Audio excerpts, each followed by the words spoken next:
جوابی شبهه 12. آیا تعمیم دادن آیات قرآن در مورد اعمال خلاف شرع می تواند از علامات گروه خوارج باشد؟ اگر چنین قضاوتی نماییم باید قبول کنیم که اکثر علمای اهل سنت از گروه خوارج هستند. نعوذ بالله من ذلك.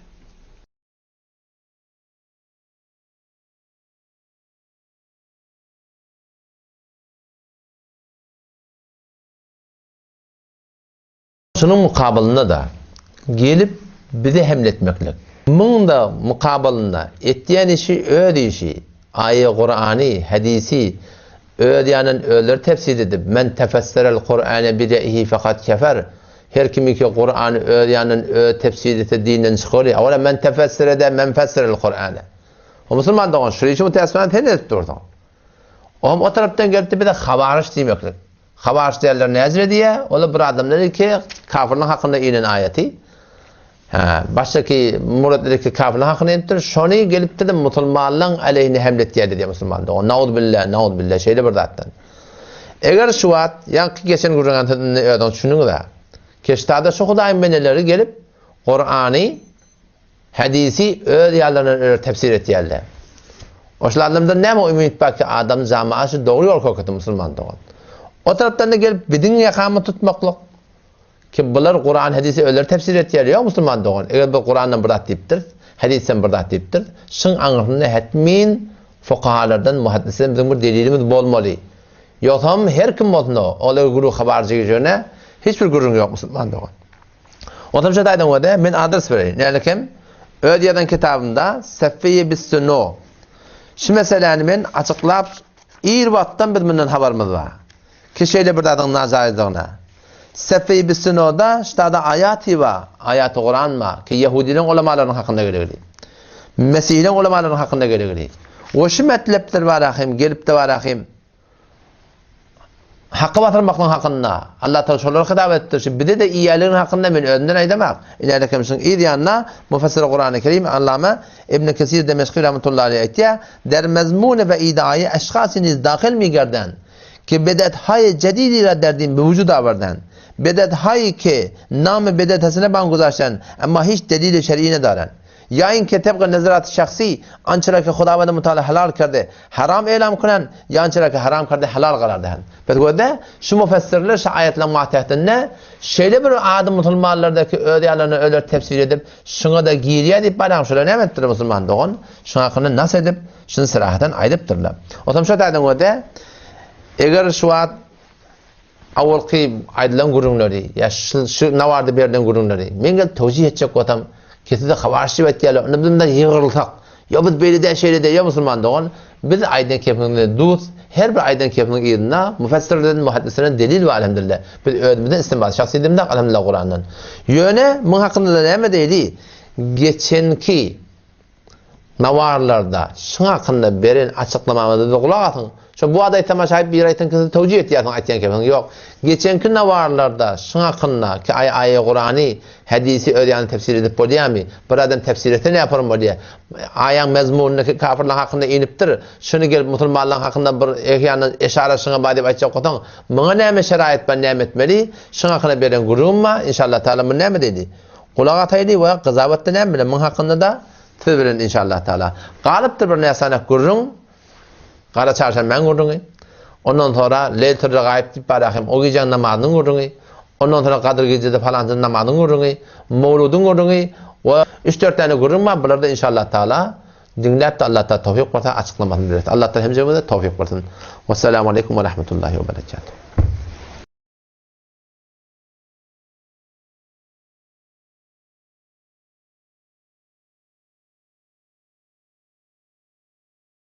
Yine bir ulaqon da diyor ki arada adam düşünmeli oluyor. Näme deyip bizim aramda ihtilaf bolupdyr. Elbette ihtilaf näme? O bizim mezhebimizde bir, Kur'an'da bir, Peygamber'de bir, dilimizde bir, okuyulayan kitapta bir, ayrıtin bir kitapla yok arada. Kull ehl-i sünnet vel cemaat. Hususan şu mantığı Türkmen sehrada. Näme sebep bolýar bizim aramızda ihtilaf göremekligine? Müslüman doğun. Qynansak da bizim aramızda kafirler bar. Peygamber aleyhissalatu vesselam'ın tacın başında koyup şu donla giyip Kur'an'ı öz rayına göre tefsir ediliyor. Hadisi öz rayına göre tefsir ediliyor. O şoň menis fıkhi mesailde de barakin bir her yerden bir galan gaçan bir zat bolsa, şon tafik getirip racih kavli Hanefi mezhepte hayzi kavl muteberrak, hayzi kavl qavi. Şonu gözlemeyeni şu arada näme bolýar? Şu bir ihtilaf bolmaklygyna sebäp bolýar. Asıl şu mantıqada bizim aramızda ve her bir mantıqada ihtilaf bolmaklygyna olakan bir sebäbin birisi. Öz raýyna göre Kur'an, hadisi tefsir etmekdir. O şaýatynda bir olakan bir günahkarçylyk. O näme diýip goýdy? Muna ola Peygamber Huda aýdypdyr. Hadis Mishkat Şerifin Kitab-ül Alimine gelýär. Nebi Aleyhissalatu vesselam aýdypdyr, her kimiki men qala fil Qur'ani bi ra'yihi, her kimiki öz raýyna göre, öz nazaryna göre, öz düşünmine göre Kur'anyň hakynda bir keplese, fa asaba dogurda keplese, dogur aýtýan kepi üstünden dogur düşär da ýene ýalňyş diýipdir Peygamber Huda. Fakat ahfa diýär. O näzire bolýar bi? Kur'any açypdyr, oýlanypdyr. Kopsun aýtýan kepi dogur düşen bolsa dogur bolmalysyny. Näde Peygamber Huda ýalňyş diýär? Öz raýyna göre aýdan kepi dogur da bolsa ýalňyş diýär. Ulamalar Peygamber kepini düşündürýär. Kebir adam Kur'an tefsir etjek bolsa, awwala şoňa 15 tane alym gerek diýär. 15 tane alym, kişi mantagy Türkmen sarada men size aýdyn, hiç bir adamda şu 15 alym kamil ýok. Awwal kısmen. İkinciden vakti bir adamda 15 tane alım bolup yine Kur'an tefsir edecek bolsa öz raýyna göre aýtsa dogry diýdigi, geçen 1400 ýylyň içinde şu Kur'an tefsir bolupdyr. Peygamber Huda tefsir edipdir, sahabalar tefsir edipdir, İmam Azam tefsir edipdir, İmam Malik tefsir edipdir, İmam Şafii tefsir edipdir, İmam Hanbali tefsir edipdir. Arka şu kep gelipdir. Teň şu aýtýan kepin bir derňak görmesi 1400 ýylyň ýylyňa. Şolara göre doğru gelse, sen pes aydan kepin doğru bolýar. Sen aydan kepin ýöne öz raýyna göre, ýyzyň gözlemeni, arkaňy gözlemeni, Peýgamberiň aýdanny, geçen 1400 ýylyň içinde aydan ulamalarning keplerini derňemeni, hatda Hanefi mezhebi hakynda bir zat keplejek bolsaň, olar derňemeni, öz raýyna göre, nazaryna göre bir zat aýtsaň, Peýgamber Huda ýalňyş diýipdir. Şerh İbn Majah'da da geliyor. Men fessara'l Kur'an'a bi ra'yihi ve huve ala wudu'in felyu'id wudu'ah. Her kimi Kur'an'ı öz raýyna göre, nazaryna göre 1400 ýylyň ýylyna äpberip on derňemeni Kur'an tefsir etse, gitsin dehretini täzelesin diýipdir. Yeni hadis geliyor. Merqatda fasl dowamyna geliyor. Men fessara'l Kur'an'a bi ra'yihi faqad kafara diýipdir. Nauzubillah. Her kim Kur'an'ı öz raýyna göre, nazaryna göre tefsir etse, şol aňyry başyr kofrany nemet, aňyry başyr näşkurçylyga ýeten adam şo diýipdir. Eşgaňyna biz Hudaýdan gorkmaly. Baýsy ihtilaf şu dogurlan, başga zat däl. Bu mezhep tane, biz mezhebimiz zaki, imamymyz ba, sahabeýin ba, muhakkikler ba, mujtehidane fil mezhep ba, şu öz mezhebine göre tutup gitsen, her kimde öz mezhebine göre bolup gitse, şarda ihtilaf bolmaly. İhtilafy şu form adamlar mutassifane döremeklerine sebäp bolýar. Hadisin de hakynda şeýle. Wagty ki Peýgamber Huda bir kep aýdypdyr da şu hadisi gelmeli geçen müfessirler ne yaparım tefsir edipdirler. Şolaň düşünşi ýarak düşünmeli. Ýöne sahih hadis bolan bilen gabile amel bolmaýar. Ne kadar ahadisi sahih ba ki olar mensuk bolupdyrlar. Ulamalar bir hadisten bir meseleni istinbat etjek bolsaň 154 ila 162 tane şert koyupdyrlar. Şoň 102-nji şerti şi Sahih Buhari bilen Müslimde bolmaly. Biz bugün 101 tane şerti äpberipdir. 102-nji şert Buhari Müslimde bolsa bolly. Şu bir muteber kitap hadisi taýdan peşon tutamallyan gurun. Tutamallyan oy bizde ba ýok musulman dogan. 154 ila 162 şert. Yani tesiri hadisler ihtilafat-ı fıkhi şunu ulamalardan nakledettir. Şunu ayet muraat edilmeli. Hadis tefsir edecek bolsaň, hadis düşünjek bolsaň. Hop alaca da doğru bolmaly. Göz başda kılya, yıllan başda kılya doğru bolmaly. Men dedim o da dedim. Şu Huda Hanefi mezhebinin öz hidayet diyen kitabı var. 4 ciltçi. Şu 4 cildin okuyla zamandagı ikisi okuyulýar. Elhamdülillah bizim okuyulýan mezhebimizde 4 okuyulýar şoň. İkisi okuyulýar şoň 4-nji jildinde faslun fil lubs wa. Şonu qawlu ar-ratime we at-tamime gelýär. Şonu düşündirýär ki alaty takmaklyk, gözbaş takmaklyk, ilanmaş takmaklyk şoňa meňdeş hemmeti şuna billah günah kebire diýipdir. Ha oğlan oşan gözden dillen saklayacak mı? Doğa da kamali. Avvala çüflemeli. Kul a'udhu bi rabbil felak, bi rabbin nas okuyup çüflemeli oğlan oşanı. Ondan merde doğa alacak mı? Bir alımına amal etyen alim ulamalardan barıp barakayım bir Kur'an'ın hadisten doğa olsa, ha bu da bir hadisten sabit zat. Bunda da bir irat yok. Emma alaza dakmaklık musulman doğan. Peygamberin vatandaşını kafirler gözden dillenip takyallamıştır. Hadiste de geliyor. Men teşebbehe bi kavmin fehuve minhum. Her kim zahiri taiden özünü başka bir millete mengdetse, şu da şu milletten sahiliyettir peygamber. Teşebbuh diyen bir zahiri oluyor. Takalluk diyen bir batini mesailer oluyor. Peygamber Huda aydıp tu sen zahiri taiden özünü mengdetmeli başka millete. Musulman doğanım şu bir ulukam bir günah kaçırmış. O tam şey baisi ihtilaf şu form nazaratlar oluyor. Şu form yanlışlıklar oluyor. Kur'an'ı öz rayına göre, hadisi de öz rayına göre tefsir etti. Sonra bizim aramızda sus ifade oluyor atlardan. Tefsiri falan oluyor. Falan kelas. Falan üsmelen. Bardan meğer tefsiri Kur'an Türkmen hekat bilen tefsir edileceğim Kur'an ile zaten. Şu Kur'an'ı Peygamber Huda tefsir edittir. Sahabeler tefsir ettir. Muhaddisler tefsir ettir. Şu Kur'an'ın özünün içine gelen desana etsen bir zat. Emma ayet Türkmen hekat bilen Kur'an tefsir ediliyor mi? Şu bir ulukam bir yanlışlık şey. Umumen ne? Bizim aramızda bir ahamçılık da bir Arabi de bir zat okuyanına şuna biz fikretiyat Kur'an okuyan mı kadiyat. Önde bir Arap bilen azam uğurşuptur diye.